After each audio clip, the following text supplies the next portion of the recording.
Guys, welcome back to पैसा इन्वेस्टो।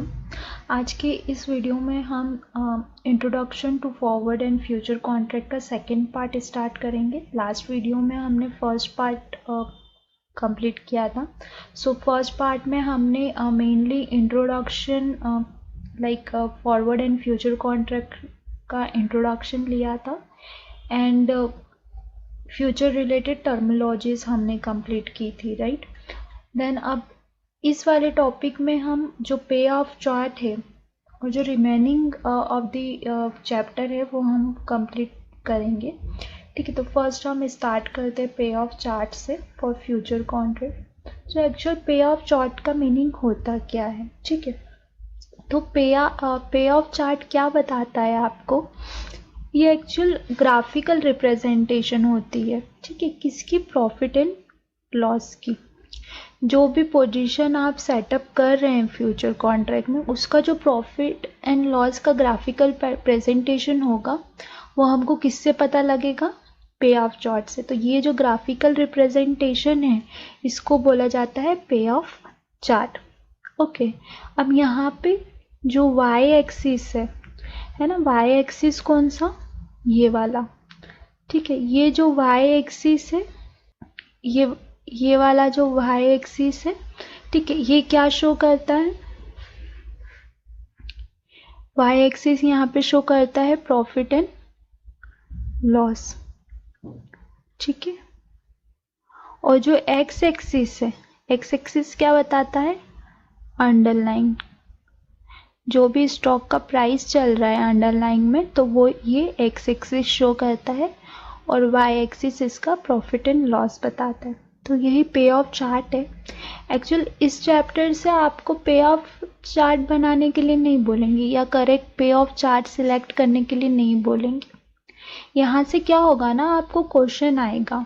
आपको question कैसा आएगा, आपको क्वेश्चन आएगा कि लाइक कोई मिस्टर ए है ना, उन्होंने शॉर्ट किया है, ठीक है। उन्होंने अपना पोजीशन जो है वो शॉर्ट किया है, एक लॉट 1000 के प्राइस पे, है ना। और जो लॉट साइज है वो 50 का लॉट साइज है।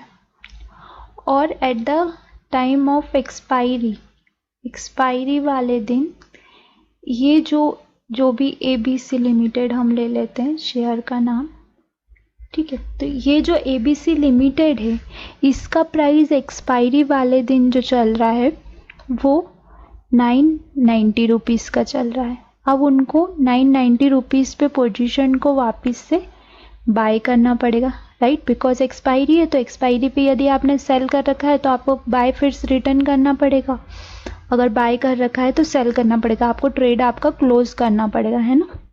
यहाँ पे मैं एक बार और ये कॉन्सेप्ट समझा देती हूँ, ठीक है।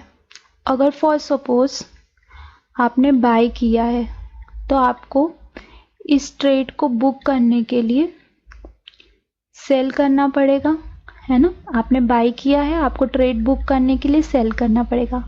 अगर आपने फर्स्ट सेल किया है तो आपको ट्रेड बुक करने के लिए रिटर्न बाय करना पड़ेगा। जब एक बाय और सेल पोजीशन कंप्लीट बनती है तो वो एक कंप्लीट ट्रेड कहलाता है, राइट। मैंने पिछले लास्ट लेक्चर में आपको समझाया था ये चीज।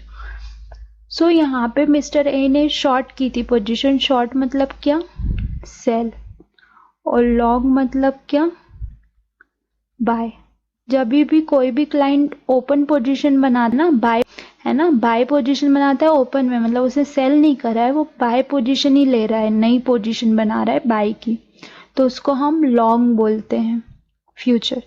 और अगर कोई ओपन पोजीशन बना रहा है सेल की तो हम उसको शॉर्ट बोलते हैं। तो नॉर्मली आपको क्वेश्चन में कहीं पे भी बाय या सेल लिखा हुआ नहीं आएगा, आपको लॉन्ग और शॉर्ट पोजीशन ही लिखा हुआ आएगा। तो आपको समझना पड़ेगा कि लॉन्ग मतलब बाय और शॉर्ट मतलब सेल, ओके। सो यहाँ पे मिस्टर ए हैं, उन्होंने शॉर्ट किया है 1 लॉट 1000 के प्राइस से, लॉट साइज है 50 का और एक्सपायरी वाले दिन जो है 990 का रुपीस चल रहा है ABC लिमिटेड का। अब चूंकि उन्होंने सेल किया था तो उनको बाय करना पड़ेगा ट्रेड कंप्लीट के लिए, अगर नहीं करेंगे तो एक्सचेंज ऑटोमेटिक काट देगा, ठीक है, और पेनल्टी वगैरह लग जाएगी या जो भी है उनको चार्जेस वगैरह लग जाएंगे अगर सेटलमेंट नहीं हो पाया तो सेटलमेंट करना पड़ेगा। सेटलमेंट करने के लिए बाय करना पड़ेगा रिटर्न में, ठीक है। तो यहाँ पे जो स्टॉक हमने सेल किया था 1000 रुपीज़ में, है ना, और उसको हमने रिटर्न बाय कर लिया 990 रुपीज़ में, मतलब लोअर प्राइस पे हमारा बाय हुआ है और हायर प्राइस पे हमारा सेल हुआ है। तो ये कौन सी कंडीशन बनती है? प्रॉफिट की कंडीशन बनती है, राइट। यहाँ पे जो प्रॉफिट आएगा उसका फॉर्मूला क्या आएगा?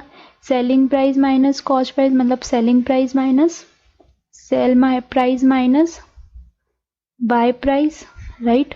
तो यहाँ पे हम 1000 माइनस 990 करेंगे, कितना आ गया? मतलब हमने 10 रुपये पर शेयर कमाया। टोटल शेयर हमको कितने खरीदने पड़े थे? 50।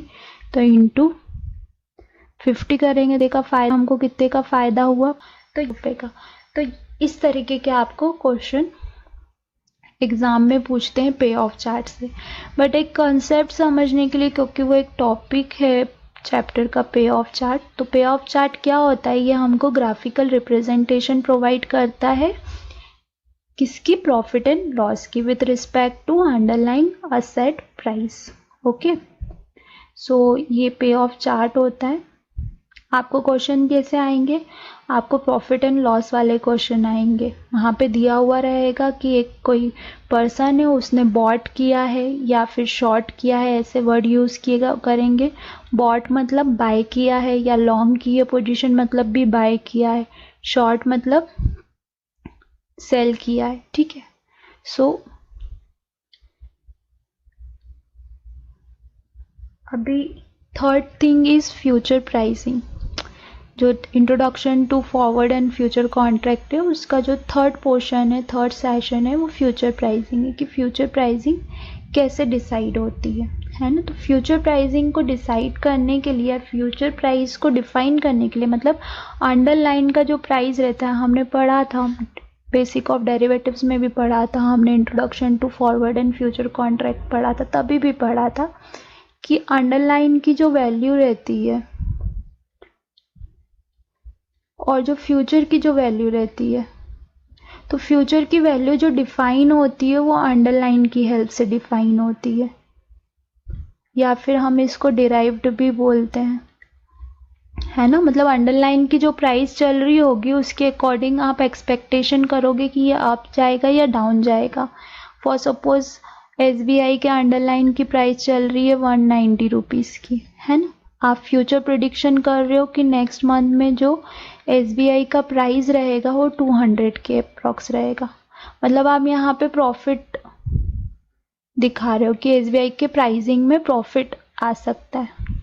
अगर आप एक्सपेक्ट करते हो कि SBI का प्राइस 180 के प्राइस पे चलेगा, मतलब आप SBI के प्राइस में लॉसेस एक्सपेक्ट कर रहे हो, डाउन साइड एक्सपेक्ट कर रहे हो। तो फॉर सपोज अगर आप अप साइड एक्सपेक्ट कर रहे हो तो आप बाय पोजीशन क्रिएट करोगे, अगर आप डाउन साइड एक्सपेक्ट कर रहे हो तो आप सेल पोजीशन क्रिएट करोगे, ताकि आप 190 से इसको बेच पाओ और 180 पे खरीद पाओ। पर ये जो 190 का प्राइस है, ये ऐसा तो है नहीं कि नेक्स्ट मंथ में 200 चल रहा है तो अभी से ही SBI का जो फ्यूचर प्राइस है वो 200 चलेगा, नहीं।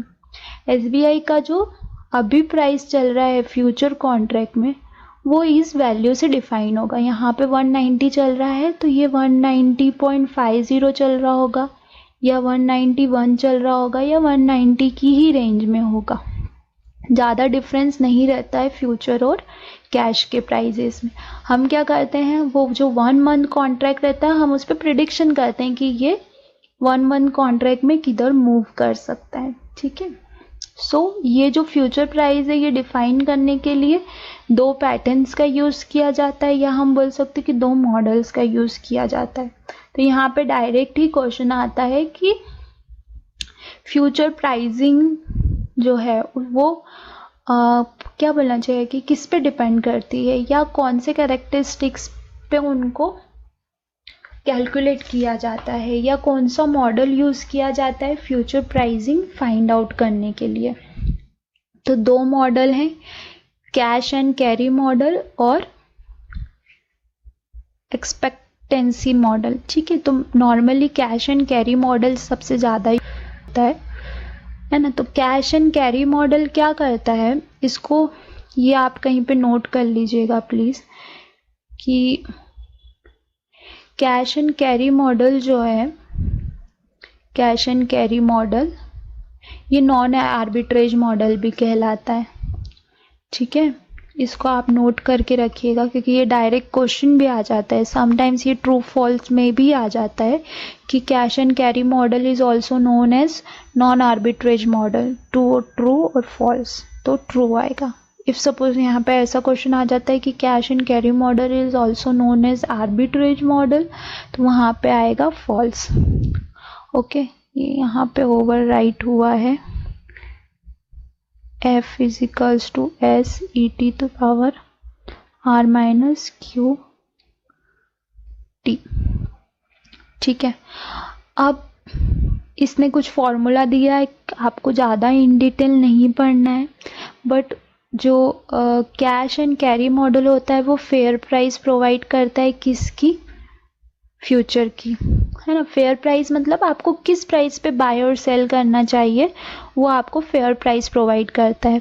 तो फेयर प्राइस का फॉर्मूला क्या होता है, spot price plus cost of carry minus inflow.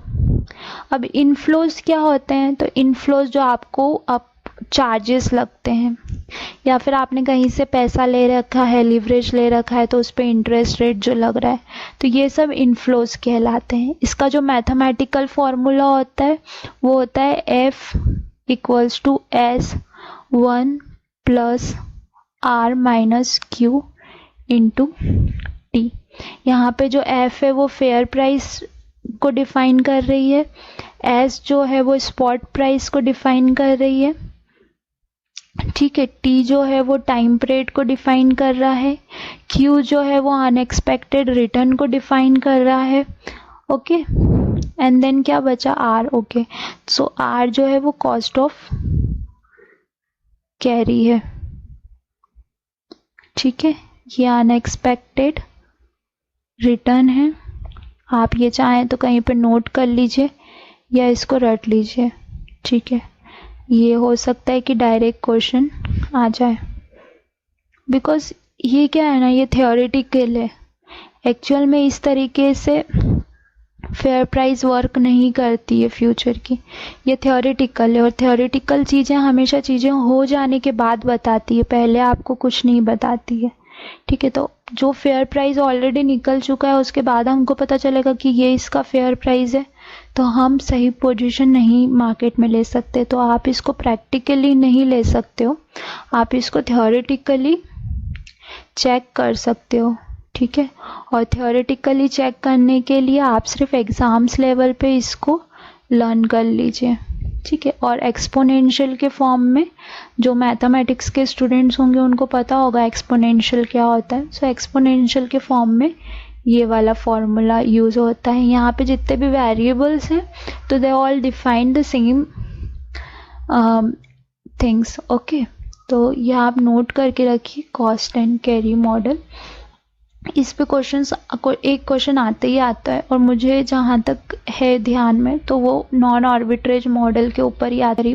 Cost of carry is also known as non arbitrage model. और या तो फिर डायरेक्ट क्वेश्चन आ जाता है कि cost of carry is equals to, और नीचे में 4-5 ऑप्शन रहते हैं। कहीं आपको अगर फॉर सपोज आप एक और ये भी नोट करके रखिए अपने पास में कि fair price is equals to spot price plus cost of carry. Sometimes ये क्वेश्चन थोड़ा सा अपोजिट भी हो जाता है ना। और यहाँ पे ये फेयर प्राइस की जगह आपको यहाँ पे दे देते हैं वो फ्यूचर प्राइस।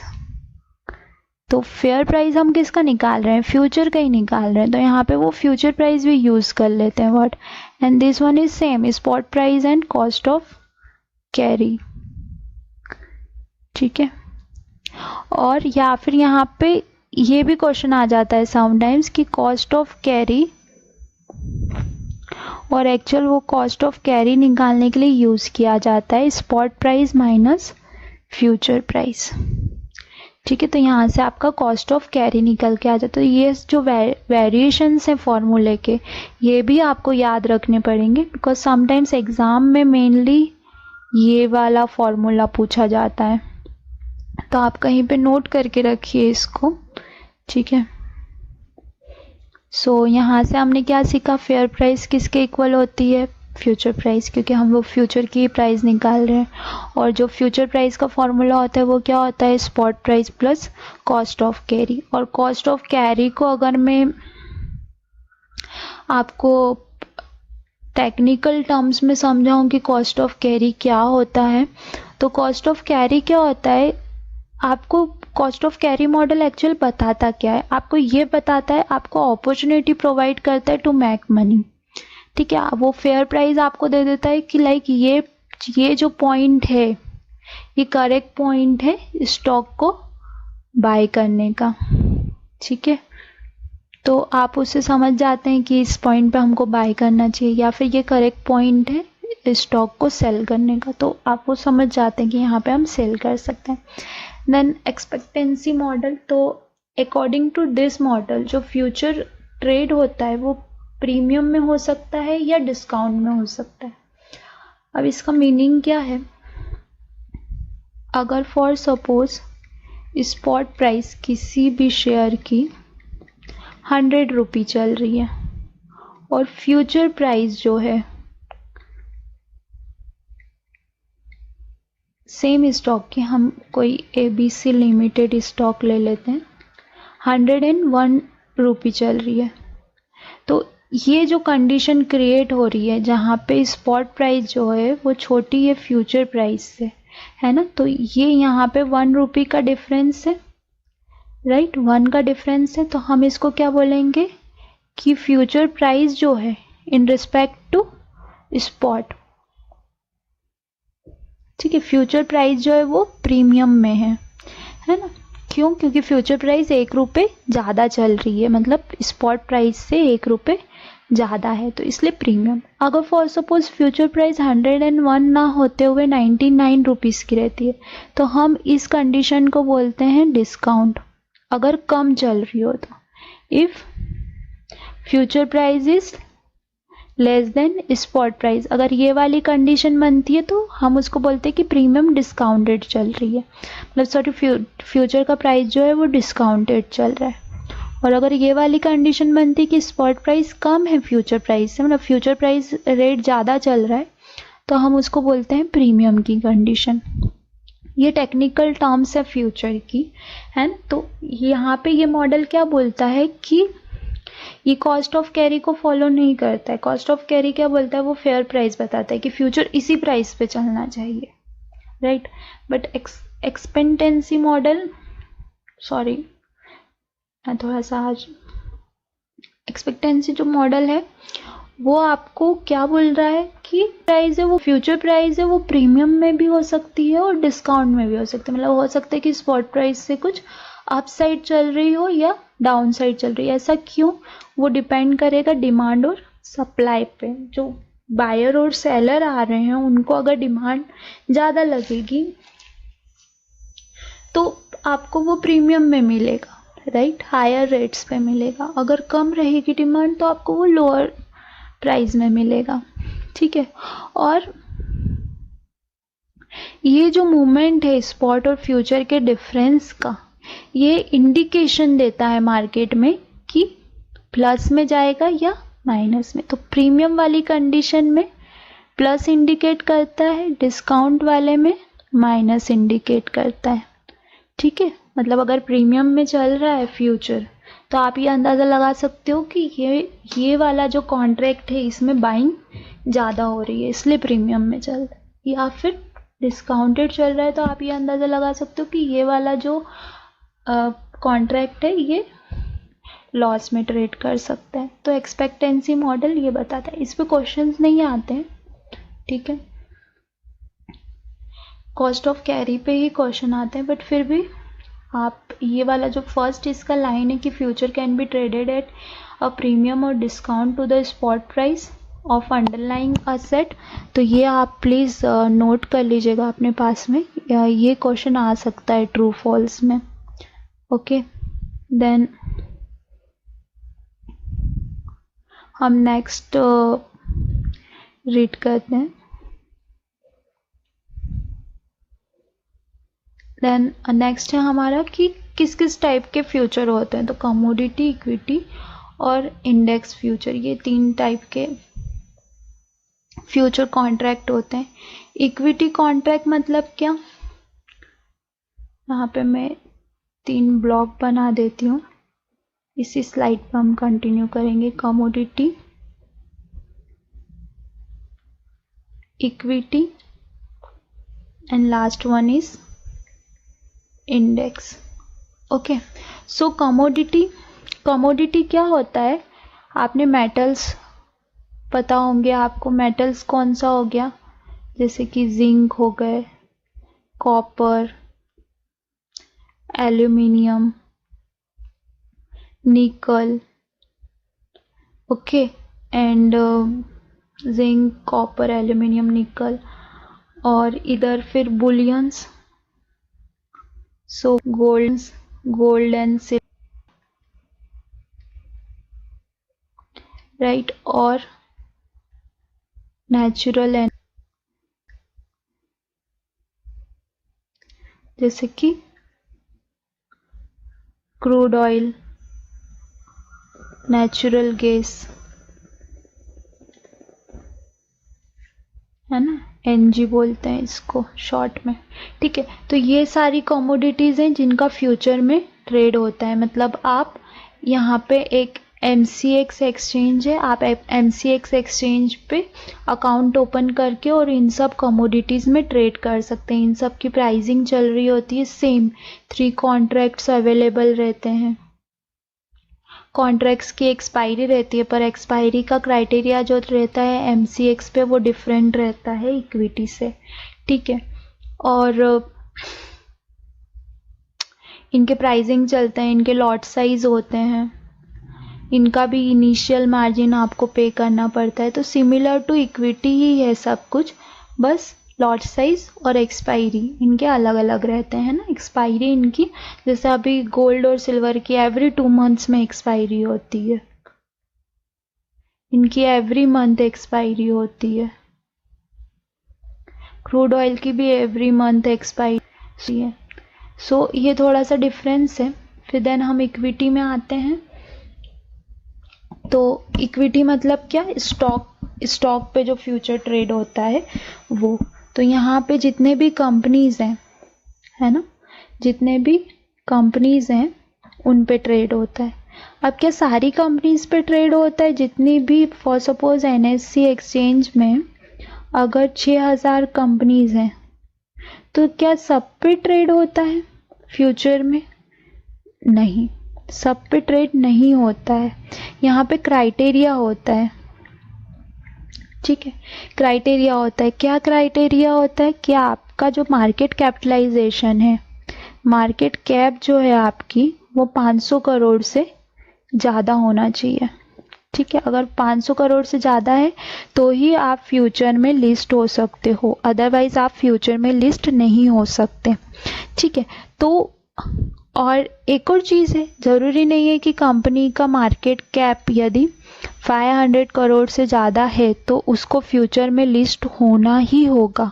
कंपनी अगर मैनेजमेंट अगर चाहेगा तो ही वो फ्यूचर में लिस्ट होंगे, अगर मैनेजमेंट नहीं चाहेगा तो वो फ्यूचर में लिस्ट नहीं होंगे। तो इसलिए सिर्फ लिमिटेड स्टॉक्स ही हैं जो कि फ्यूचर में लिस्टेड है।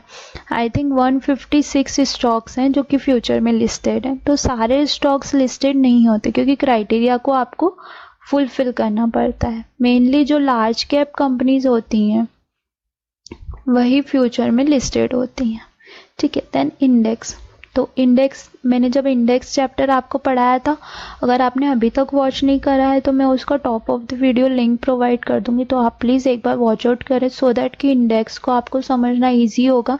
सो इंडेक्स में NSE एक्सचेंज पे ट्रेड होता है और 3 इंडेक्स ट्रेड होते हैं, एक Nifty, second one is bank Nifty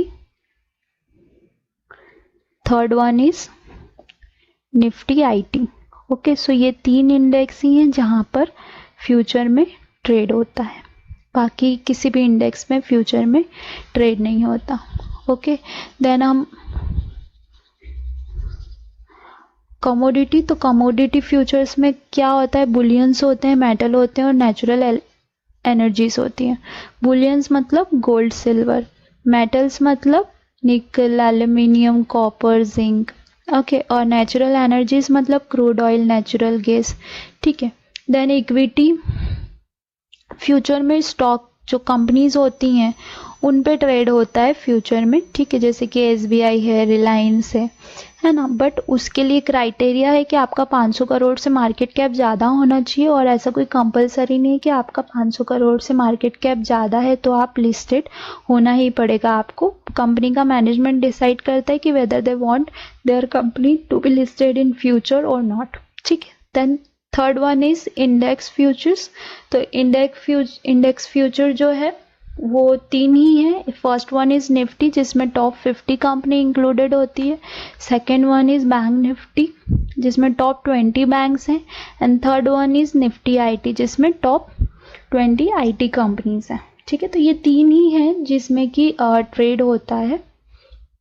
सो ये डिफरेंस होता है कमोडिटी, इक्विटी और इंडेक्स फ्यूचर। होप आपको अंडरस्टैंड हुआ होगा। अगर कुछ भी इशू है तो प्लीज़ आप मुझे कमेंट बॉक्स में कमेंट करके और बताएं। ठीक है, then fifth uses of future. Futures को आप किस किस चीज़ के लिए यूज़ करते हैं? सो फ्यूचर्स को आप 3 तरीके से यूज़ कर सकते हो। एज अ हैजर यूज़ कर सकते हो, स्पेक्युलेटर यूज़ कर सकते हो, या आर्बिट्रेज यूज़ कर सकते हो। ये हमने फर्स्ट चैप्टर में भी पढ़ा था एंड हम इसमें भी पढ़ रहे हैं। यहाँ से आपको क्वेश्चन आते ही आते हैं और तीनों पे क्वेश्चन आ जाता है कि हेजर क्या होता है, स्पेक्युलेटर क्या होता है और आर्बिट्रेज क्या होता है। सम टाइम आपको डेफिनेशन दे दी होती है और आपको 4 ऑप्शन देते हैं और वहाँ पे आपको हेजर, आर्बिट्रेज और स्पेक्युलेटर टिक करना होता है, चूज़ करना होता है कि ये किसके लिए डेफिनेशन है। ठीक है, सो मैं एक बार और समझा देती हूँ। हेजर जो होता है तो वो क्या करता है, अपनी पोजीशन को हैज करता है। किसके लिए हैज करता है? रिस्क को रिड्यूस करने के लिए। यहाँ पे जस्ट अ मिनट, हम लोग बैक स्लाइड पे चलते हैं।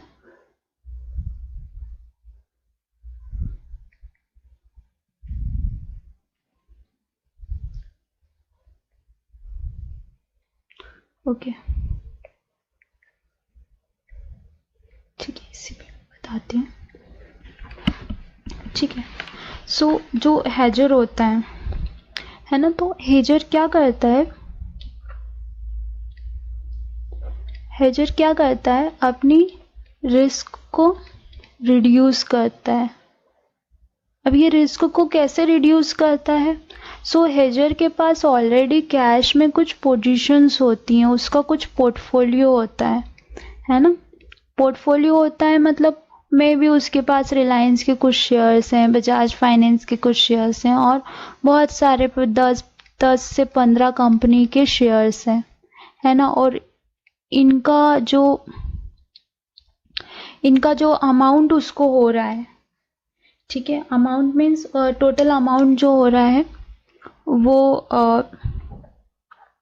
अप्रॉक्स लेके चलते हैं हम 10 लाख रुपीस का हो रहा है। ठीक है, तो हेजर क्या करता है कि यहाँ पे अब उसके पास कैश पोजीशन ओपन है ना, कैश में उसने बाय कर रखा है, बट मार्केट में सडन फॉल आना स्टार्ट होता है, मार्केट में सडन फॉल आना स्टार्ट होता है। तो इस केस में वो फ्यूचर्स का यूज़ करता है, फ्यूचर्स का यूज़ करता है अपनी रिस्क को रिड्यूस करने के लिए। मतलब ये जो मार्केट में फॉल आ रहा है, इस रिस्क को रिड्यूस करने के लिए वो फ्यूचर का यूज़ करता है, क्योंकि कैश में तो वो शॉर्ट पोजीशन बना के होल्ड कर नहीं सकता है, फ्यूचर में वो शॉर्ट पोजीशन बना के होल्ड करता है। तो वो क्या करता है कि अपना जो पोर्टफोलियो है उसको उसके बेटा के अकॉर्डिंग, या आप आगे पढ़ोगे उसको अपने बेटा के अकॉर्डिंग, बेटा इज नॉट सन बट यहाँ पे बेटा जो हेजिंग के लिए टर्म यूज़ की जाती है, एक कैलकुलेटिव फॉर्मूला है बेटा।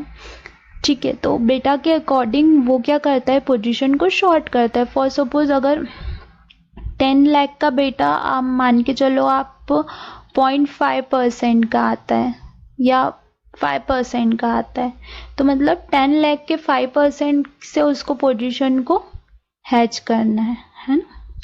या फिर मैं थोड़ा सा ज़्यादा ले लेती हूँ, बहुत कम हो गया है, 20% का ले लेते हैं। तो 20% में क्या होगा कि उसको 2 लाख रुपए का पोजीशन होल्ड मतलब शॉर्ट करना पड़ेगा, हैच करना पड़ेगा 2 लाख के पोजीशन से। ठीक है, समटाइम्स ये पॉइंट्स नंबरिंग में भी रहता है 1.5 ऐसा, तो वो आपको मैं कैलकुलेशन करना बताऊंगी, बट एक जस्ट आप एक देख लीजिए कि क्या होता है। तो इस तरीके से हेजर क्या करता है, अपने रिस्क को रिड्यूस करता है। कैसे रिड्यूस करता है, फॉर सपोज SBI है 200 रुपीज़ पे चल रहा है, जो हेजर है उसके पास SBI 50 रुपीज़ से परचेज है, वो बेचना नहीं चाहता क्योंकि उसको पता है ये आज नहीं तो कल 250 भी जाएगा, मुझे हर महीने 25 रुपये का डिविडेंड भी देता है, कभी कभी बोनस भी दे देता है। अगर मैं ये शेयर बेच देता हूँ, सेल कर देता हूँ, तो मैं इन सब के लिए एलिजिबल नहीं रहूँगा। तो वो क्या, उसको पता है कि शॉर्ट रन में ये ज़्यादा से ज़्यादा 150 के लेवल पे आएगा, इससे बिलो नहीं जाने वाला है। तो वो शॉर्ट टर्म के लिए जिस भी कॉन्ट्रैक्ट का उसको एक्सपेक्टेशन रहता है कि अभी जैसे अगस्त कॉन्ट्रैक्ट चल रहा है, उसको सितंबर कॉन्ट्रैक्ट का एक्सपेक्टेशन है कि 150 जाएगा सितंबर में। ठीक है, तो सितंबर कॉन्ट्रैक्ट में वो क्या करेगा, अपनी पोजीशन को सेल कर देगा। ठीक है, तो इस तरीके से वर्क होता है। अब फॉर सपोज उसने SBI जो है वो 200 के लेवल पे शॉर्ट किया, सितंबर में उसको 150 मिल गया। ठीक है, तो यहाँ पे उसने 50 रुपीज़ का प्रॉफिट बुक कर लिया। अब ठीक है, उसका जो पोजीशन है कैश में उस पे 200 से वो 150 आ गया, तो यहाँ पे भले ही उसने 50 रुपीज़ का लॉस बुक करा, पर उसने जो रिस्क 50 रुपीज़ की उसको मिल आ रही थी वो उसने इधर कवर अप कर ली। तो इसी को हेजिंग बोलते हैं। ओके, सो ये हेजिंग होती है। हेजिंग से आप क्या कर सकते हो, रिस्क को रिड्यूस कर सकते हो। जो मार्केट में शॉर्ट टर्म रिस्क आपके पोर्टफोलियो पे आ रही है, आप उसको रिड्यूस करते हो। उसको रिड्यूस करने का तरीका क्या है कि आप उसका जितना भी बेटा आ रहा है ना, बेटा कैसे फाइंड आउट करते हैं वो मैं बताऊंगी। तो उसके अकॉर्डिंग आप उस परसेंटेज पे, उस अमाउंट से आप पोजीशन को हैच करते हो, तो आपका पोर्टफोलियो हैज हो जाता है। और जो परसेंटेज डाउनसाइड आने वाला रहता है शॉर्ट टर्म के लिए आपके पोर्टफोलियो के ऊपर, तो वो रिस्क आपकी रिड्यूस हो जाती है। Second one is speculator. तो स्पेक्यूलेटर यहाँ पे देखिए ट्रेड, डायरेक्ट ये क्वेश्चन भी आता है कि speculator is also known as trader, है ना। अब ये लोग क्या करते हैं, ये मार्केट मूवमेंट जो हो रहा है ना, जो मार्केट में मूवमेंट हो रहा है उसको प्रिडिक्ट करते हैं और यहाँ पे मार्केट मूवमेंट में प्रिडिक्ट करके और फिर पोजीशन, अगर मार्केट डाउन साइड मूव कर रहा है तो सेल पोजीशंस बनाते हैं, अप साइड मूव कर रहा है तो बाय पोजीशंस बनाते हैं। तो मार्केट मूवमेंट को प्रिडिक्ट करके ये लोग बाय या सेल ऑर्डर को क्या करते हैं, मार्केट में लेते हैं, है ना, पोजीशन क्रिएट करते हैं, यहाँ पे क्रिएट करते हैं। तो पोजीशन क्रिएट करके और फिर शॉर्ट टर्म में उस पोजीशन को प्रॉफिट या लॉस में बुक करते हैं। फॉर सपोज हायर रेट पे सेल किया, लोअर रेट पे बाय किया तो प्रॉफिट पोजीशन है। हायर रेट पे सेल किया और लोअर रेट पे सेल किया और हायर रेट पे बाय किया तो वो लॉस पोजीशन है। तो इस तरीके से मार्केट के मूवमेंट को प्रेडिक्ट करके बाय या सेल पोजीशन बिल्डअप करते। कौन, स्पेक्यूलेटर। आप इसकी जो थ्योरेटिकल डेफिनेशन है वो भी प्लीज़ कहीं पे नोट कीजिएगा या फिर याद कीजिएगा कि traders take the risk which hedger के plan to offload from their exposure. मतलब जो हेजर ने का जो एक्सप्लोर ले रखा है तो वो जो अपने रिस्क को ऑफलोड करता है तो वो स्पेक्यूलेटर ले लेते हैं उसकी रिस्क को। देन आर्बिट्रेज क्या होता है, सो आर्बिट्रेजर क्या करता है, ये वर्ड आप हमेशा ध्यान रखना, साइमल्टेनियसली दो मार्केट्स में पोजीशंस बिल्डअप करता है। अब यहाँ पे मेरा दो मार्केट में पोजीशन से मतलब क्या है? फॉर एग्जाम्पल कोई कैश स्टॉक है ना, और ये आर्बिट्रेजर ने बाय किया हुआ है, ठीक है, और उसको सेल भी करना है फ्यूचर में, क्योंकि शॉर्ट टर्म उसको सेलिंग प्रेशर दिख रहा है। बट ये जो ABC लिमिटेड कंपनी है, ये ऑयल कंपनी है, ये कैश में तो लिस्टेड है बट फ्यूचर में लिस्टेड नहीं है। तो अब यहाँ पे क्या करेगा ये व्यक्ति कि कोई और ऑयल कंपनी जो इस ABC लिमिटेड के साथ में मूवमेंट देती है उसको शॉर्ट कर देगा। फॉर एग्जांपल रिलायंस ले लेते हैं, रिलायंस भी ऑयल कंपनी है, तो ये ABC तो फ्यूचर में नहीं है बट रिलायंस फ्यूचर्स में है और दोनों ऑयल कंपनी है। तो फॉर सपोज यदि कोई सेक्टर पे प्रेशर आएगा तो रिलायंस पे भी प्रेशर आएगा, क्योंकि रिलायंस भी ऑयल में है, तो वो रिलायंस को शॉर्ट कर देता है। तो ये आर्बिट्रेज होता है कि साइमल्टेनियसली दो मार्केट में, मतलब एक उसने कैश में पोजीशन बना रखी है और एक उसने फ्यूचर में पोजीशन बना रखी है। तो दो मार्केट में जब साइमल्टेनियस पोजीशन लेता है कोई भी ट्रेडर तो उसको हम आर्बिट्रेजर बोलते हैं, है ना। या फिर ये भी हो सकता है कि आर्बिट्रेजर ये भी कर सकता है कि फ्यूचर स्टॉक मतलब क्या? कंपनी का फ्यूचर स्टॉक में उसका कोई पोजीशन है, ट्रेड सेटअप है बाय या सेल, और साइमल्टेनियसली उसने फ्यूचर इंडेक्स में भी ट्रेड सेटअप कर रखा है, ठीक है। तो ये भी आर्बिट्रेजर का ही एग्जांपल है। या फिर हम ये बोल सकते हैं कि उसने फ्यूचर स्टॉक में कोई ट्रेड सेटअप कर रखा है और यहाँ पे उसने फ्यूचर कमोडिटी में उसने ट्रेड सेटअप कर लिया। जैसे कि एक एग्जांपल देती हूँ मैं आपको, टाइटन क्या है?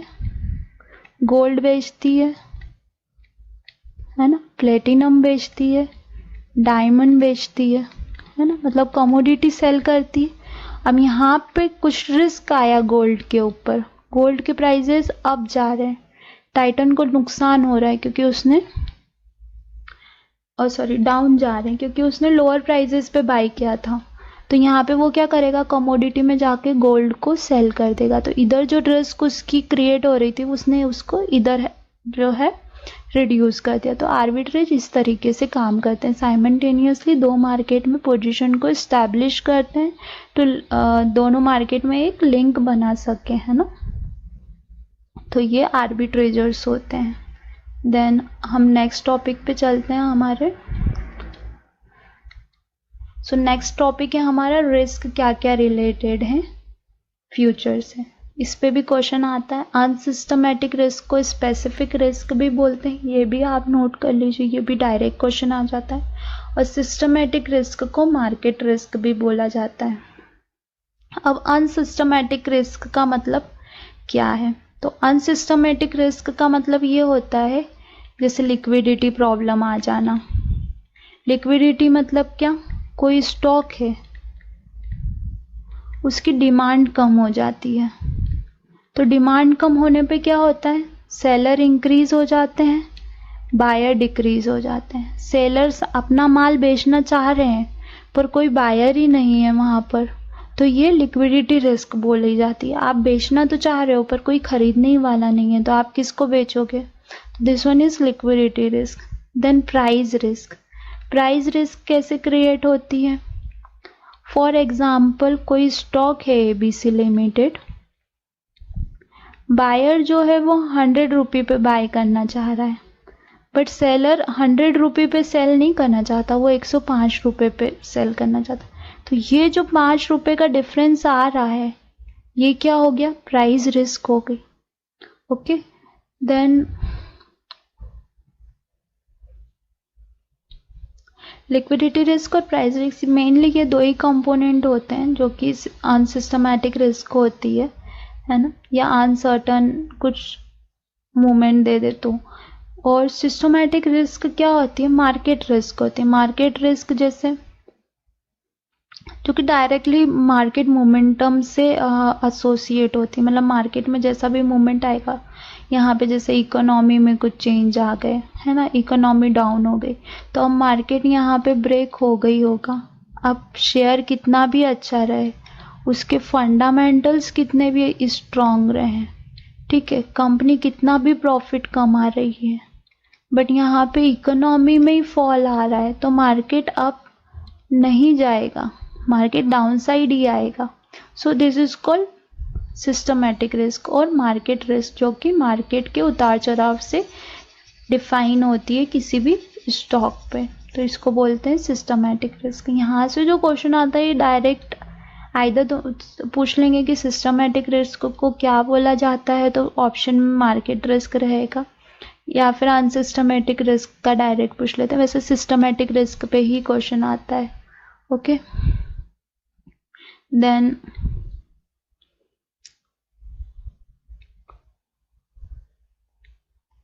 ठीक है, देन टोटल प्राइस रिस्क। अभी प्राइस रिस्क क्या होती है, तो मैंने आपको ये बताया था, बेटा बताया था, है ना, कि बेटा आप बेटा निकाल लेंगे तो आपको मार्केट रिस्क पता लग जाएगी, प्राइसिंग रिस्क पता लग जाएगी, और उससे आप उस वैल्यू से आप ये निकाल सकते हैं, क्या बोलते हैं, आपका हेज वैल्यू निकाल सकते हैं।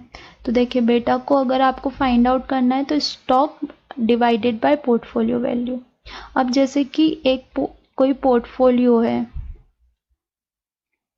पोर्टफोलियो 1 करोड़ रुपीस का है, उसमें एक कोई स्टॉक है ना, और ये पर्टिकुलर स्टॉक ही फॉल हो रहा है, बाकी सब स्टॉक अपसाइड है। फॉर एग्जांपल हम ले लेते हैं, अभी कौन सा फॉल हो रहा है, हम यहाँ पे ले लेते हैं LNT, 946 रुपीस चल रहा है, पूरा पोर्टफोलियो अप डायरेक्शन में, बट LNT डाउन डायरेक्शन में, समहाउ उसकी कुछ ना कुछ नेगेटिव न्यूज़ चल रही है। तो अब हम सोच रहे हैं कि इसकी रिस्क को रिड्यूस करते, तो फ्यूचर करने के लिए, शॉर्ट करने के लिए सोच रहे हैं, बट कितना अमाउंट का हम शॉर्ट करें, क्या कैश में जितना वैल्यू है इसका, ये मेरा 20 लाख रुपए का खरीदी है, तो क्या मैं 20 लाख रुपीज़ का सेल कर दूँ? नहीं, मुझे ये देखना पड़ेगा कि मेरा पोर्टफोलियो कितना लॉस में है इस पर्टिकुलर स्टॉक के कारण, तो इसलिए वहाँ पे stock price divided by portfolio value, position निकाल से जो पोजीशन निकल के वो आपको उस पॉइंट से आप हैज कर सकते हो, या फिर हैज रेशो भी हम कैलकुलेट कर सकते कि किस रेशो में आपको हेजिंग करनी है। तो उसके लिए ये VP है, तो VP मतलब वैल्यू ऑफ पोर्टफोलियो, BP मतलब बेटा ऑफ पोर्टफोलियो, और यहाँ पे जो भी वैल्यू चल रहा होगा इंडेक्स फ्यूचर कॉन्ट्रैक्ट का, इंडेक्स कौन सा, निफ्टी, क्योंकि वो निफ्टी 50 ही है जो पूरे मार्केट को इंडिकेट करती कि मार्केट प्लस में है या फिर माइनस में है। तो ये भी आप बाय फॉर्मूला लर्न कर लीजिए। मोस्ट प्रोबेबल क्या होता है, क्वेश्चन आता है यहाँ से कि आपका इतने का पोर्टफोलियो है, इतने का बेटा है, तो आपको कितने अमाउंट का पोजीशन हेज करना पड़ेगा, है ना। जैसे आपको डायरेक्ट दे दिया कि आपका जो पोर्टफोलियो है वो 20 लाख रुपीस का है, इसका जो बेटा है वो 2.5% का है, तो आपको कितने अमाउंट से पोजीशन जो है वो हैज करना पड़ेगा। यहाँ पे हैज वैल्यू पूछ रहे थे, हैज वैल्यू के लिए कुछ नहीं करना है आपको, पोर्टफोलियो इनटू बेटा। देखो ये फॉर्मूला कहाँ से निकला, ये फॉर्मूला निकला है beta equals to stock value upon portfolio value. हमको ये स्टॉक वैल्यू चाहिए, कितने का हमको हैज करना है, राइट। तो हम क्या करेंगे, ये इसको क्रॉस मल्टीप्लिकेशन करेंगे, तो यहाँ से आ जाएगा हमारे पास बेटा इंटू पोर्टफोलियो वैल्यू, ठीक है। तो ये हमारी हैज की वैल्यू निकल जाएगी, मतलब 1 लाख रुपीस का हमको हैज करना पड़ेगा, ठीक है। या फिर ये जो डायरेक्ट फॉर्मूला है VP into VB divided by VI, तो ये भी आप नोट करके रखें आपके पास में, ये भी डायरेक्ट फॉर्मूला पूछ लिया जाता है। और बेटा क्या बताता है, जो रिस्क कैपिटाइड है आपकी मार्केट के मोमेंटम के कारण, तो उसको डिफाइन करता है, ठीक है, कि आपको कितने परसेंटेज से अपना पोर्टफोलियो को हैच करना चाहिए। तो ये एक्चुअल बेटा बताता है, ठीक है। देन नेक्स्ट हम पढ़ेंगे इम्पोर्टेंट टर्म्स इन हेजिंग। हमने हेजर समझ लिया, हेजिंग क्या होती है ये समझ लिया। अब हेजिंग क्या क्या हो सकती है, तो first one is long hedging. Long hedging का मतलब क्या होता है कि कैश का आपका पोर्टफोलियो है, ठीक है, बट आप यहाँ पे चर्निंग नहीं करना चाहते हैं। चर्निंग का मीनिंग क्या होता है? ट्रेड सेटअप करना। कैसे ट्रेड सेटअप करना? बाइंग सेलिंग के ट्रेड सेटअप करना according to market movement. Market जैसा भी मूव कर रहा है तो उसके अकॉर्डिंग ट्रेड सेटअप करना, इसको हम क्या बोलते हैं? चर्निंग बोलते हैं। मतलब जैसे कि एक स्टॉक है, वो 100 रुपये पे है, यहाँ पे बाई किया, 102 रुपये चला गया, यहाँ पे सेल कर दिया, ये एक ट्रेड सेटअप हो गया। अब ये 103 रुपये चला गया, बट आपको इसके ऊपर का इसका रेंज नहीं दिख रहा, आपको लग रहा है ये यहाँ से गिरेगा, तो ये सेल कर दिया। ये वापस 101 रुपये आया तो आपने इसको वापस बाय कर दिया, ये सेकेंड ट्रेड सेटअप हो गया। फिर ये और नीचे चला जाता है, 100 चला जाता है, फिर 99 चला जाता है। अब आपको लगता है इसके नीचे तो और नहीं जाएगा, ये आप थोड़ा सा अप मूवमेंट करेगा, तो आप 99 पे क्या करोगे? बाय ट्रेड सेटअप कर लोगे। फिर जैसे ये 102 जाता है तो फिर आप इसको सेल कर दोगे, तो ये आपने थर्ड ट्रेड सेटअप कर लिया। तो जो मार्केट में जैसे भी मूवमेंट आया, अप गया, फिर डाउन आया, फिर अप गया, तो आपने ये चर्न किया, एक पॉइंट पे बाय किया, एक पॉइंट पे सेल किया, फिर सेल किया, फिर बाय किया, फिर बाय किया, फिर सेल किया, तो आपने 3 ट्रेड सेटअप कर लिया, तो इसको चर्निंग बोला जाता है, ठीक है। तो हम कहाँ थे? लॉन्ग हेज पे थे। लॉन्ग हेज का मतलब क्या होता है? आपका पोर्टफोलियो है, बट आप अपने पोर्टफोलियो में चर्निंग नहीं करना चाहते, आप अपने कैश अमाउंट पे चर्निंग नहीं करना चाहते, आप अपने स्टॉक्स को नहीं बेचना चाहते हो, क्योंकि आपको वहाँ से बहुत सारे बेनिफिट्स मिलते हैं, डिविडेंड मिलता है, बोनस मिलता है, और फिर आपने एक बार बेच दिया तो आपको पता नहीं वो उस रेट पे मिलेगा या नहीं मिलेगा। तो लॉन्ग हेज का मतलब क्या होता है कि फ्यूचर में जब आपको मार्केट एक्सपेक्टेड है कि बाइंग में रहेगा, तो आप क्या करते हो? लॉन्ग बिल्डअप करते हो, लॉन्ग पोजीशंस बनाते हो, तो इसको बोला जाता है लॉन्ग हेज। अगर आपके पास ऑलरेडी पोर्टफोलियो है और आपको मार्केट मूवमेंट भी अपसाइड लगता है, तो आप लॉन्ग पोजीशन बनाते हो, तो इसको लॉन्ग हेज बोला जाता है। Then short hedge. तो शॉर्ट हेज जस्ट अपोजिट है, आपके पास पोर्टफोलियो है ना, आपको डाउन साइड लग रहा है मार्केट का मूवमेंट, तो आप शॉर्ट पोजीशन सेटअप करते हो, इसको शॉर्ट हेज बोला जाता है। कहाँ पर? फ्यूचर्स में, ठीक है। और क्रॉस हेज का मतलब क्या होता है? क्रॉस हेज का मतलब होता है कि आपका कैश स्टॉक पोर्टफोलियो है, मतलब आपके पास कुछ शेयर्स हैं, है ना, और आपको मार्केट नेगेटिव लग रहा है, ठीक है, मार्केट आपको नेगेटिव लग रहा है, मतलब निफ्टी जो है वो नेगेटिव डायरेक्शन में ट्रेड कर रही है, तो आप क्या करते हो? शेयर्स को बेच के आप निफ्टी को सेल कर देते हो। तो निफ्टी को जो आप सेल कर रहे हो, तो आपके पास है स्टॉक्स, पर आप सेल कर रहे हो निफ्टी को, तो इसको क्रॉस हेज कंडीशन बोला जाता है, ठीक है। Then hedge contract month. अब ये बहुत इंटरेस्टिंग है। हेज कॉन्ट्रैक्ट मंथ का मतलब क्या होता है? इसको हम कैलेंडर स्प्रेड भी बोल सकते हैं। कैलेंडर स्प्रेड याद करो, लास्ट हमने पढ़ा था पार्ट फर्स्ट में, अगर नहीं याद है तो एक बार और आपको वो देखना चाहिए, क्योंकि that one is the important question, वहाँ से एक क्वेश्चन आते ही आता है कैलेंडर स्प्रेड से। अब hedge contract month. Hedge contract month का मतलब क्या होता है? हमने पढ़ा था कि 3 कॉन्ट्रैक्ट्स ओपन होते हैं, राइट। अभी अगस्त चल रहा है, तो अगस्त, सितंबर और अगस्त, ये 3 अगस्त, सितंबर और अक्टूबर, ये 3 कॉन्ट्रैक्ट ओपन रहेंगे। अगस्त कॉन्ट्रैक्ट में आपने सेल किया हुआ है position, but you are doubtful कि ये सेलिंग पे ही जाएगा या मे बी हो सकता है कि नेक्स्ट कॉन्ट्रैक्ट में इसका रिजल्ट वगैरह है तो ये अपसाइड मूवमेंट कर जाए। तो मैं क्या करूँगी कि या तो इसको सितंबर कॉन्ट्रैक्ट में बाय कर दूंगी या अक्टूबर कॉन्ट्रैक्ट में बाय कर दूंगी। तो अब यहाँ पे मैंने सेल पोजीशन बना रखी है और यहाँ पे बाय पोजीशन बना रखी है। तो ये पहली बात तो लोअर मार्जिन को अट्रैक्ट करेगा, क्योंकि जितना ये स्टॉक नीचे जाएगा यहाँ पे तो प्लस है, पर ये जितना यहाँ पे नीचे जाएगा तो यहाँ पे मेरा नेगेटिव हो जाएगा। तो ये दोनों इक्विवेलेंट में ही मूव करेंगे ऑलमोस्ट। तो मेरी पोजीशन ऑल दो नो लॉस नो प्रॉफिट में रहेगी, तो इसलिए ये लोअर मार्जिन को अट्रैक्ट करेगा। क्योंकि मैंने बताया था कि फ्यूचर जो होता है वो वहाँ पे जो मार्जिन कलेक्शन होता है वो 99% डिपेंड करता है वार मार्जिन्स पे, ठीक है। तो ये जब 99% वार मार्जिन क्या वैल्यू एट रिस्क मार्जिन पे डिपेंड करता है। ये मैंने लास्ट चैप्टर में आपको बताया था। तो यहाँ पे जब ये no loss no profit condition रहेगी तो मार्जिन्स आपको कम लगेंगे, लोअर मार्जिन्स को अट्रैक्ट करेगा।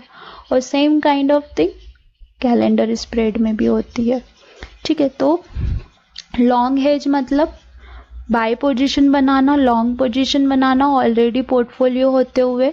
शॉर्ट हेज मतलब आपके पास पोर्टफोलियो है, आपको सेलिंग प्रेशर लग रहा है बट आप अपना पोर्टफोलियो नहीं सेल करना चाहते हैं तो आप सेल पोजीशन बनाते हैं फ्यूचर कॉन्ट्रैक्ट में। देन क्रॉस हेज मतलब आपके पास स्टॉक पोर्टफोलियो है बट आप स्टॉक पे नहीं, आपको इंडेक्स पे ज़्यादा चांसेस लग रहे हैं कि ये ज़्यादा सेलिंग पे आएगा तो आप इंडेक्स शॉर्ट कर देते हो, तो उसको क्रॉस हेज बोला जाता है। या फिर आप इंडेक्स को बाय कर लेते हो तो भी वो क्रॉस हेज बोला जाएगा। और हेज कॉन्ट्रैक्ट मंथ मतलब एक कॉन्ट्रैक्ट में आप पोजीशन बाय करते हो और अदर कॉन्ट्रैक्ट में आप सेल करते हो तो उसको हेज कॉन्ट्रैक्ट मंथ बोला जाता है। फाइन।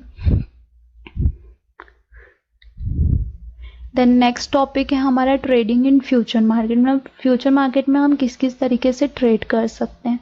तो आर्बिट्रेज अपॉर्चुनिटीज़ हमको प्रोवाइड होती हैं।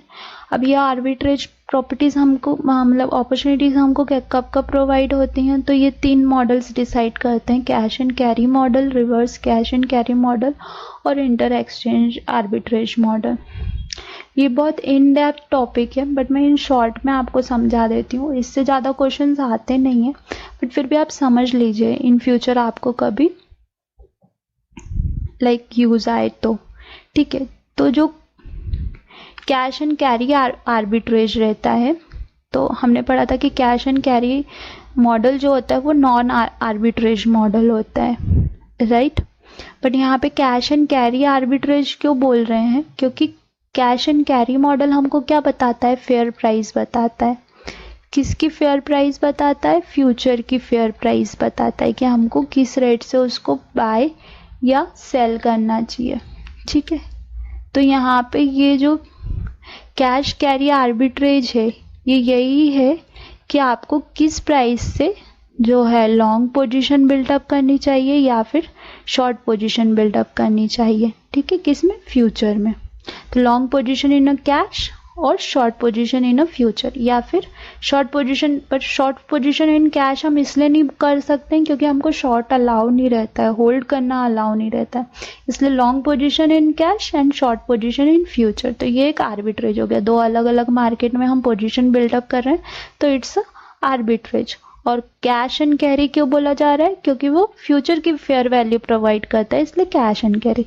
देन रिवर्स आर्बिट्रेज मतलब हम क्या करते हैं, लॉन्ग पोजीशन बनाते हैं फ्यूचर में और शॉर्ट पोजीशन बनाते हैं अंडरलाइन में, बट ये सिर्फ इंट्राडे ट्रेडर्स के लिए ही एप्लीकेबल है, ये स्पेक्युलेटर्स के लिए ही एप्लीकेबल है, क्योंकि आप शॉर्ट पोजीशन कैश में होल्ड नहीं कर सकते हो। अगर आपके पास ऑलरेडी डिलीवरी है पर्टिकुलर स्टॉक की, मतलब आपके पास ऑलरेडी स्टॉक जो है वो आपने होल्ड किए हुए हैं, तो देन ओनली आप शॉर्ट करके और छोड़ सकते हो, उसको सेल करके और छोड़ सकते हो। अदरवाइज आपके पास स्टॉक डिलीवरी नहीं है तो आप सेल करके होल्ड नहीं कर सकते। तो दिस इज़ फॉर ओनली किसके लिए है, स्पेक्युलेटर के लिए। तो कैश एंड कैरी आर्बिट्रेज क्या बोलता है कि लॉन्ग करना है आपको कैश में और शॉर्ट करना है आपको फ्यूचर में, और जस्ट इसका अपोजिट है कि आपको लॉन्ग करना है फ्यूचर में और शॉर्ट करना है आपको कैश में, तो ये reverse cash and carry arbitrage है। और इंटर एक्सचेंज आर्बिट्रेज, ये जो आर्बिट्रेज है ये दो पोजीशन इंटाइटल करता है सेम कॉन्ट्रैक्ट में, ठीक है, और दो डिफरेंट मार्केट में। मतलब फॉर सपोज मैं एक एग्जांपल देती हूँ, लाइक BSC और NSE, दोनों में आपने एक में शॉर्ट पोजीशन बिल्ड की है और एक में लॉन्ग पोजीशन बिल्ड की है। दोनों का जो कॉन्ट्रैक्ट मंथ है वो अगस्त है, ठीक है। दोनों का जो स्टॉक आपने चूज किया है वो ABC लिमिटेड है, ABC लिमिटेड है, ठीक है।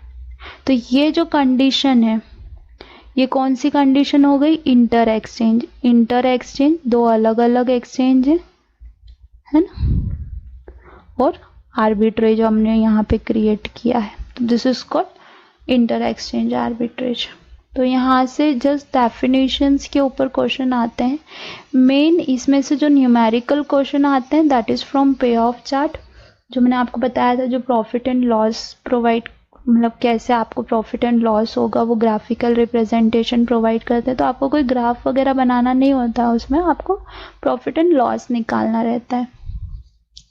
प्लस आपको एक बेटा से आता है, हेज से आता है कि आपको बेटा दे रखा होता है, पोर्टफोलियो वैल्यू दी रखी होती है, तो आपको लाइक हेज अमाउंट निकालना होता है कि कितने हेज अमाउंट से आपको अपने पोर्टफोलियो को हेज करना पड़ेगा। तो ये मेन दो क्वेश्चंस आते हैं यहाँ से, नॉर्मली डेफिनेशन बेस्ड क्वेश्चंस आते हैं। सो एक क्विक रिव्यू ले लेते हैं। उससे पहले मैं एक कंसेप्ट आपको समझाती हूँ। फॉर सपोज हम वैसे ये पढ़ेंगे ट्रेडिंग मेंबर और क्लियरिंग मेंबर वाले चैप्टर में, आई थिंक चैप्टर नंबर 8 है वो, बट फिर भी आप समझ लीजिए क्योंकि हम फ्यूचर ही पढ़ रहे हैं तो ये समझाना ईजी होगा। फॉर सपोज राहुल है, ठीक है, इसने शॉर्ट किए हैं 400 लॉट, ठीक है, और एक मोहन है, उसने लॉन्ग पोजीशन बिल्ड की है 200 लॉट की। तो जो ओपन पोजीशन रहेगी, ओपन पोजीशन मतलब राहुल ने शॉर्ट करके अभी पोजीशन को बुक नहीं किया है, बाय नहीं किया है उसने रिटर्न, ना ही मोहन ने बाय करके उस पोजीशन को सेल नहीं किया है अभी, ठीक है। तो ओपन पोजीशन क्या होती है? नेक्ड पोजीशन जो हमने पढ़ा था। राहुल के पास शॉर्ट पोजीशन है 400 लॉट और मोहन के पास लॉन्ग पोजीशन है 200 लॉट। तो टोटल जो ओपन पोजीशन क्रिएट है यहाँ पर, है ना, तो वो कितनी ओपन पोजीशन क्रिएट है for trading member. Trading member मतलब कौन? ब्रोकर। ट्रेडिंग मेंबर किसको बोला जाता है? ब्रोकर को बोला जाता है, ठीक है। तो इसके लिए ओपन पोजीशन कितनी है? तो 400 प्लस 200।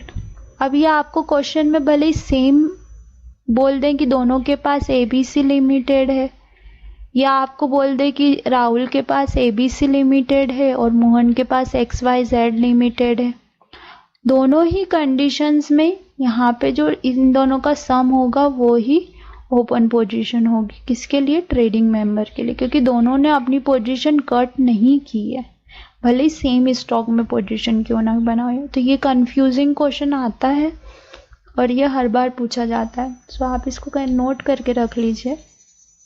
या फिर अभी हम एक क्विक रिवीजन लेते हैं, है ना। तो क्विक रिवीजन में हम पे ऑफ चार्ट से स्टार्ट करेंगे। पे ऑफ चार्ट क्या है? ग्राफिकल रिप्रेजेंटेशन है किसका? प्रॉफिट एंड लॉस थ्योरी का, एक और with respect to underline price. Underline का जो प्राइस चल रहा है उसके अकॉर्डिंग प्रॉफिट एंड लॉस। अभी यहाँ पे मैं एक एग्जांपल समझाती हूँ, दो एग्जांपल लेते हैं। फर्स्ट एग्जांपल हम लेते हैं कि राहुल ने शॉर्ट की है ABC लिमिटेड। ये क्वेश्चन आता है यहाँ 500 के प्राइस पे फ्यूचर में, लॉट साइज जो है वो 50 का है, ओके, और एक्सपायरी पे उसको बाय करना है, तो उसने बाय जो किया है वो 450 रुपीज़ पे बाय किया है। तो यहाँ पे इस उसका प्रॉफिट एंड लॉस निकालिए। या फिर वो डायरेक्ट 4 ऑप्शन रहते हैं, ए रहता है प्रॉफिट, उसको प्रॉफिट हुआ, मतलब आपको कैलकुलेशन भी नहीं करनी है, आपको ये देख के ही समझ जाना है कि प्रॉफिट है कि लॉस। बी रहेगा लॉस हुआ, सी रहेगा नन ऑफ अबव, या फिर इनकम्प्लीट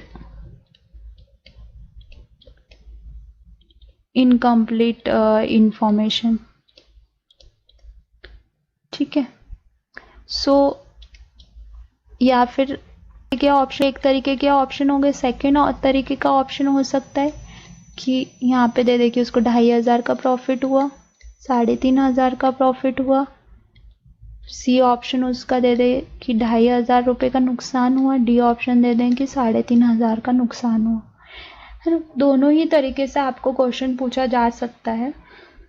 सो लेट्स यहाँ पे हम इसको सॉल्व करते हैं। ठीक है, अब यहाँ पे हमने सेल किया था तो सेलिंग प्राइस हमारा कितना था 500 रुपीज़, और फिर हमने बाई किया है 450 पे, मतलब हमने लोअर प्राइस पे बाई किया और हायर प्राइस पे सेल किया, मतलब हमारा फ़ायदा हुआ है, प्रॉफिट कंडीशन है ये।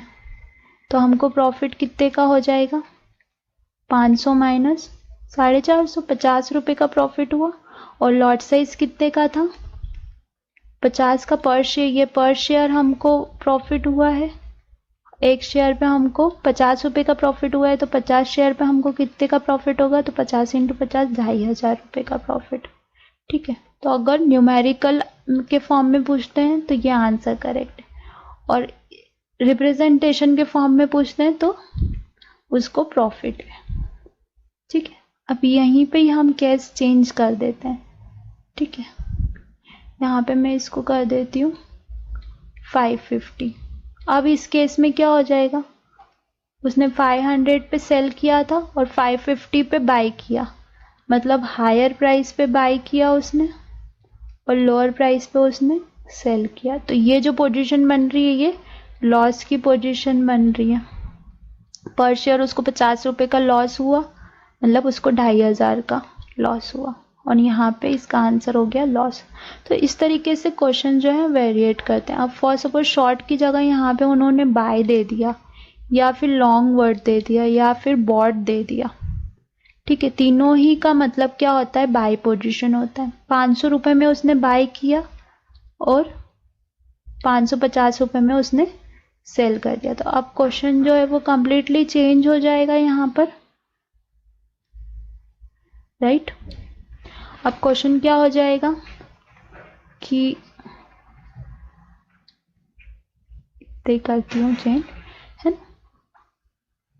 अब यहाँ पे क्या हो गया कि बाय का जो प्राइस था वो कितना हो गया 500 और सेल का प्राइस था 550। तो यहाँ पे लोअर प्राइस पे इसने बाय किया, हायर प्राइस पे इसने सेल किया, राइट। तो यहाँ पे 550 माइनस 500 मतलब 50 रुपीज़ उसको पर शेयर का प्रॉफिट हुआ है। एक शेयर पे उसको 50 रुपये का प्रॉफिट हुआ, तो लॉट साइज था 50 का, तो 50 शेयर पे कितने का होगा 2500 का। तो इस केस में ये वाला है। और सेम अपोजिट कर देते हैं, मतलब कि बोल देते कि 550 पे बाय किया है और 500 पे सेल किया है, तो ये लॉस वाली कंडीशन बन जाएगी। लोअर रेट पे उसने शॉर्ट किया, हायर रेट पे बाय किया। तो आपको थोड़ा सा कॉमन सेंस लगाना पड़ेगा, आपको वर्डिंग्स को पढ़ने पड़ेंगे एंड इजी क्वेश्चंस आते हैं, ऐसा कुछ टफ नहीं आता है। सो यहाँ पे ये फॉरवर्ड एंड फ्यूचर कॉन्ट्रैक्ट का इंट्रोडक्शन चैप्टर 3 हमारा कंप्लीट होता है। नेक्स्ट सेशन में हम option introduction to option start करने वाले हैं। वो स्टार्ट करने से पहले आप ये फॉरवर्ड एंड फ्यूचर कॉन्ट्रैक्ट के जितने भी कॉन्सेप्ट हैं इनको क्लियर कीजिए।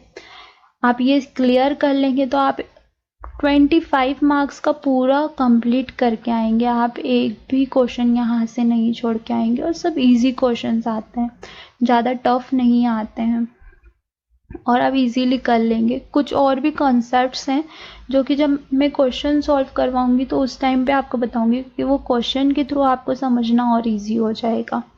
सो एक या दो कॉन्सेप्ट बचे हैं फ्यूचर के, बाकी सब कुछ कंप्लीट कर चुकी हूँ मैं ये दोनों पार्ट में। तो आप पहले इनको अच्छे से समझ लें एंड देन आप फिर ऑप्शन स्टार्ट करें। ऑप्शन थोड़ा सा टफ है बट स्टिल आई होप कि मेरा आपको समझाने का तरीका समझ में आता है। तो बट फिर भी अगर आप लोगों को कुछ भी क्वेश्चंस रहते हैं, कुछ क्यूरीज रहते हैं, तो प्लीज़ आप मुझे कमेंट सेक्शन में आप पूछिए। मैं 101% हर एक क्वेश्चन का आंसर करूँ। वैलिड होना, क्वेश्चंस वैलिड होना चाहिए सो दैट मैं आंसर करूँगी। सो का वीडियो, ये आज का वीडियो था हमारा introduction of forward and future contract part 2।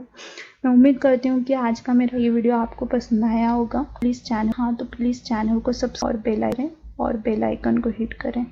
Even video को भी ऑल्सो लाइक करें और अपने फ्रेंड्स के साथ शेयर करें जो भी लाइक NISM की प्रिपरेशन कर रहे हैं या फिर बिगिनर हैं इन्वेस्टिंग में या फिर CA या CFA की प्रिपरेशन कर रहे हैं और उनको बेसिक नॉलेज चाहिए। तो उनके लिए thank you for watching. That's all for now. See you in the next class. Bye bye.